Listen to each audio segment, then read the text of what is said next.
anybody thought about art at the time. I have no idea. Never even occurred to us. I founded a dating app that puts consent on the blockchain and ends the Me Too epidemic. And I spent 3 years teaching hedge funds and family offices due diligence in blockchain. Was ranked the #1 woman in blockchain influencer in the world in 2019.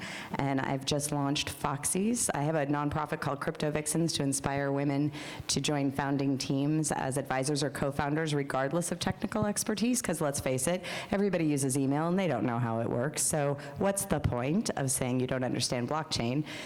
You probably have some expertise that you can contribute to a project that has nothing to do with coding.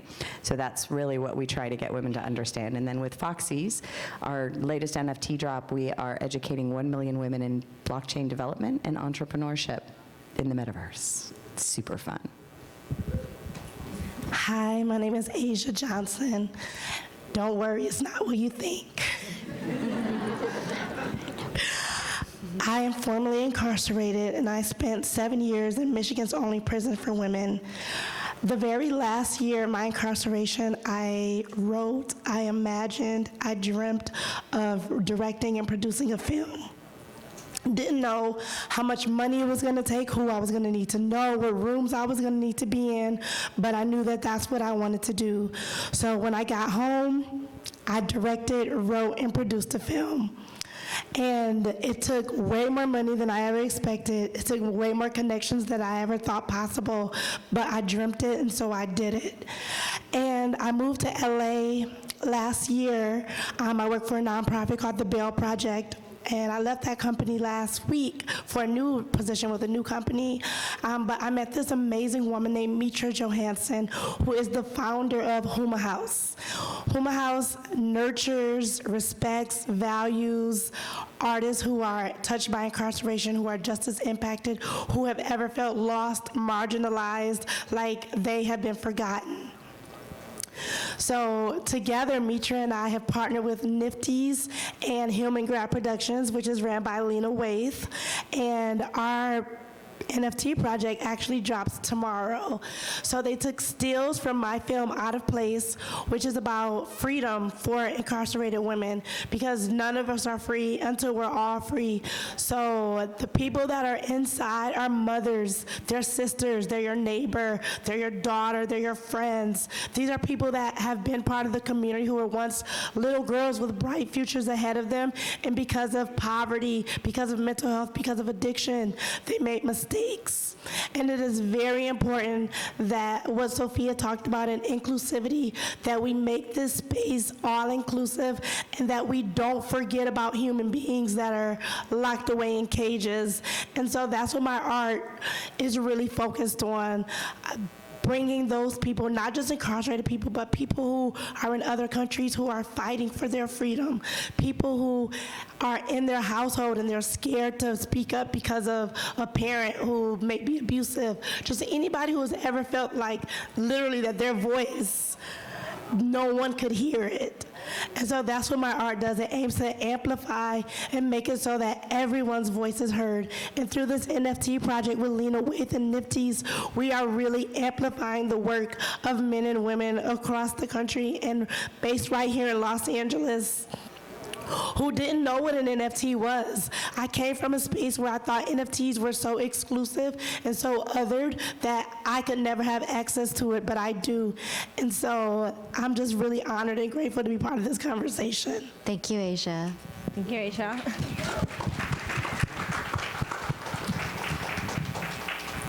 Hi everyone, my name is Gianna Scarlett, but most of you know me by Gigi.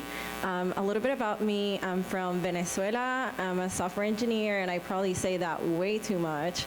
And I came into the Web3 space last year in March.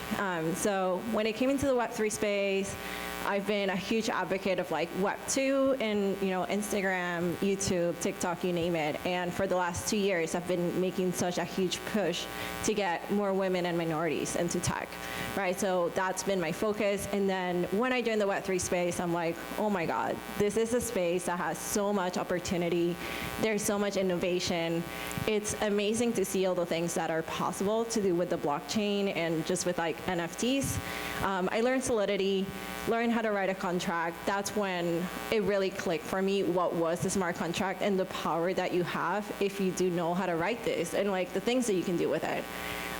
Joined Twitter, couldn't really find a lot of women that were, in Web3. I could find a lot of lists with awesome guys, and, I love the guys. They're great, but I wanted to connect with women. And sadly, there weren't a lot of lists out there. This was probably August last year. Also, my onboarding process took from March till like September. I had no idea. I had to get a wallet. What was a wallet? How to get it, even though I come from a technical background. So after that, I decided to found Crypto Tech Women. And for Crypto Tech Women, our mission is to empower the women that are part of the Web3 space by giving them a platform and showcasing the amazing women that we have here, and also onboard more women into the Web3 space. And to do this, we're doing this through building our own educational platform that's exclusive to our token holders. And also, we're hosting masterclasses to talk about Web3 and the power that we have here. Is all that live now? Yes, we did our launch in February, so you can find this on OpenSea. Okay, wonderful. Thank you. So Adrian and I have been in this space, pioneering this space for, I feel like, forever now. I think like 14 years. It's a long time. Previous to this, getting into blockchain, I started a VR company and an AR company, and previous to that, I was a celebrity fashion stylist, and I was the first one to accept Bitcoin. So that was like my claim to being in the space. But when I got into the blockchain space, it was so clunky. Not that it isn't clunky now, but it wasn't until NFTs became a thing last year that combining culture into finance is where we actually have opportunities for real inclusivity.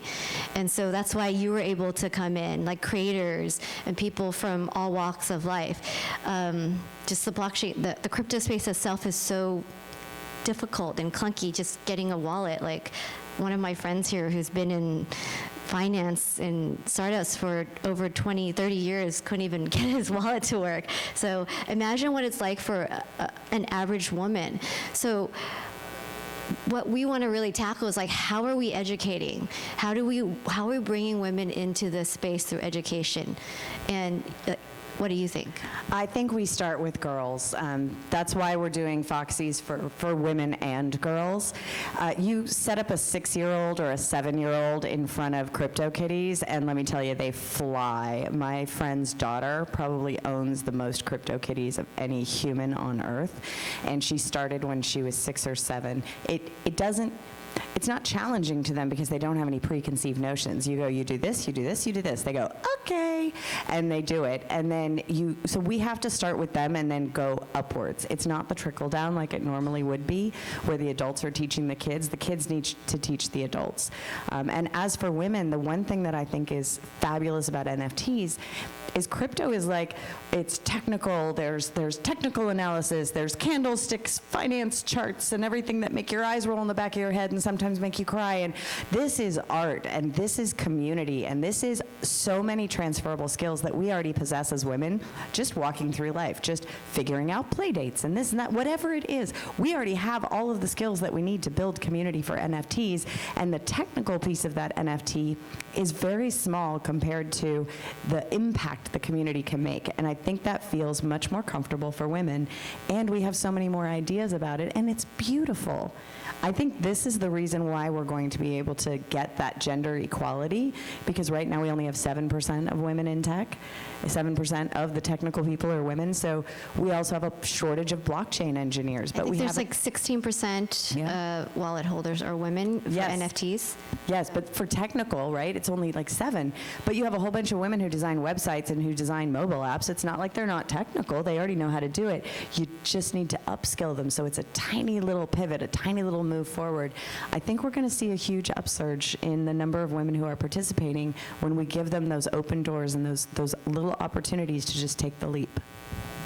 I will add to that. I think it's also the way that we talk about it. I think the current jargon that we have to talk about NFTs make it impossible to some people that maybe they don't even use a computer, right? Like this is real life. Like some people are not on their computers, and you talk about NFTs and they're like, okay, so what magical animal is this? Like, where do you find this? And I think we just focus so much on NFTs, and this was even my case where like I am technical and I kept hearing non-fungible token, and I'm like, okay, I get it, non-fungible token, but what?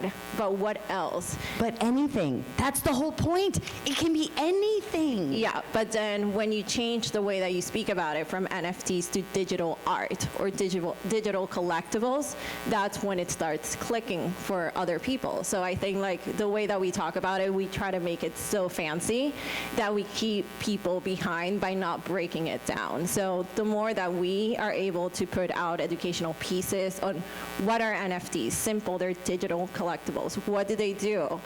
Different things, like some have utilities, some don't, and start explaining these things to like a very small level, I think more people will be able to come into the space and understand what it is. But just at a very base level, like how are we doing that? You know, I think that's the challenge, right? Like people can look up stuff on YouTube and then they get confused, you know, like, you know, you started something, I started something, I have a DeFi boot camp. It's not about NFTs, it's strictly on DeFi, and that's a whole other animal. So. Yeah, I have something to say about that. Go ahead. So I think, you know, you said, sorry, is this working? Yeah. Like a lollipop, but don't lick it. Okay, I'm not going to lick it.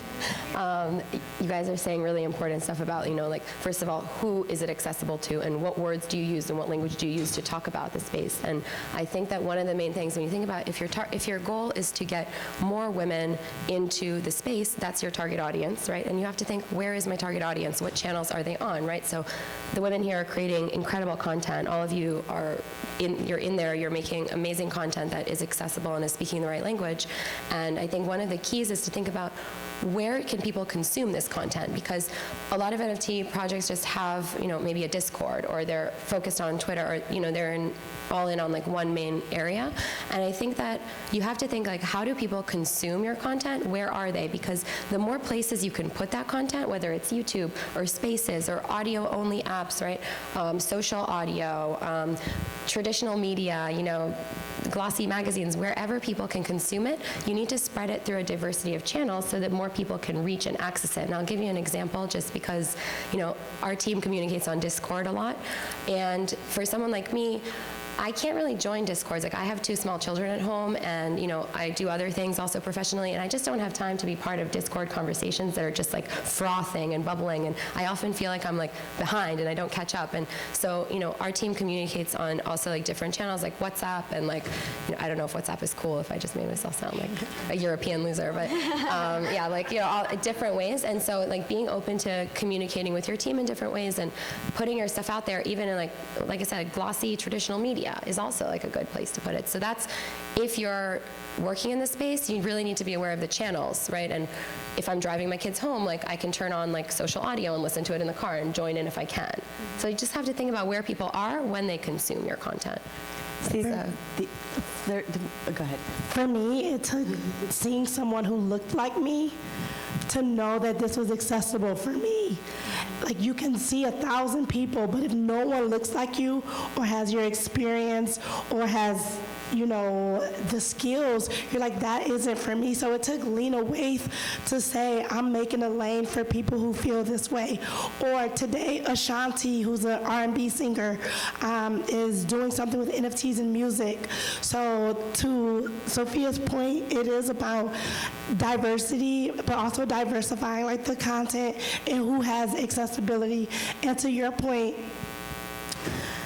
the language that surrounds it, like, we do make it a little fancy, and that makes people who don't feel fancy or who aren't by society standards fancy, it makes them feel like that isn't for them. So if we're talking about NFTs being inclusive and for everybody and anything is possible, we have to put people's faces on these things, and people have to feel like they can relate to the artists who are putting out content. So one of the things, Fu was a stylist for megastars. So one of the Long time ago. But one of the things that we're doing, one of the things I've been doing is designing NFT collections and metaverse experiences for platinum-selling, Grammy-winning artists. Now, these people have huge audiences, 400 million people on Instagram, but Instagram isn't showing them to all of those people, but all of those people want access to that artist. So I feel like if we pick the right artists and then we onboard them, they are going to bring their whole audience because there is a strong desire to get closer to that artist or to have a piece of them. And so the way that we're designing it increases the number of people who are willing to take the steps necessary to actually learn how to get a wallet, learn how to use the wallet, and do all of these things because they want more of that celebrity. So I think that's going to be how we get more people on. I saw our little red sign that we have to wrap up. Oh, yes.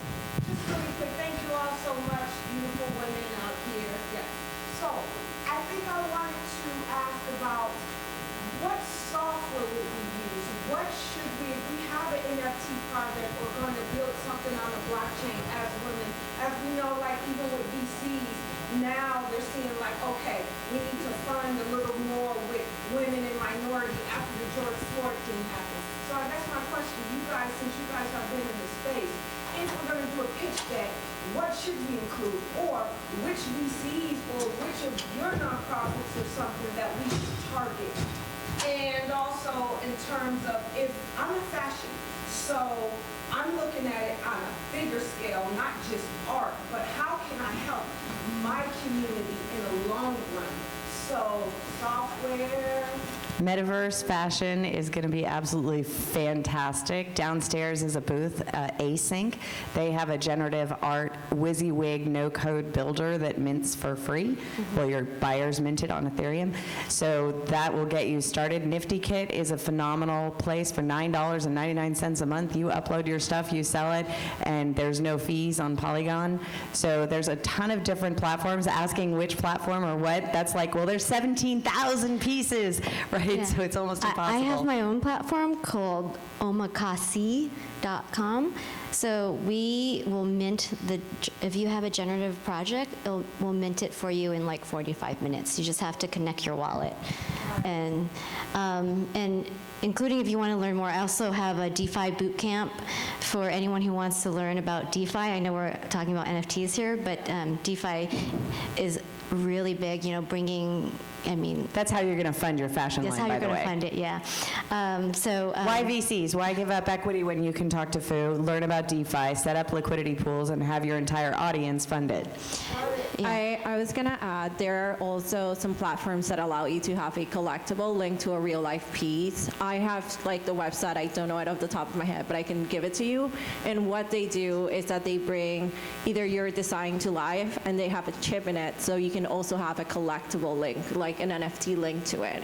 So I think that also sounds like something to support your in real life community with a real piece while also having something in the NFT space. And get your 3D art ready because I guarantee you New York Fashion Week is going to have a metaverse. Yeah, it's there. And what's the DeFi? We gotta go. DeFi bootcamp. But yes, we have to go. Thank you. Follow us to the much. hallway. Yeah, how can we follow you? I'm at Fu Styles on everything. How do we follow you? Desperate Ape Wives on Twitter. At Adrian everywhere. I am Asia Johnson. You can find me as Crypto Tech Women on Twitter. And I'm hiring a lot of people. Come talk to me if you need a job.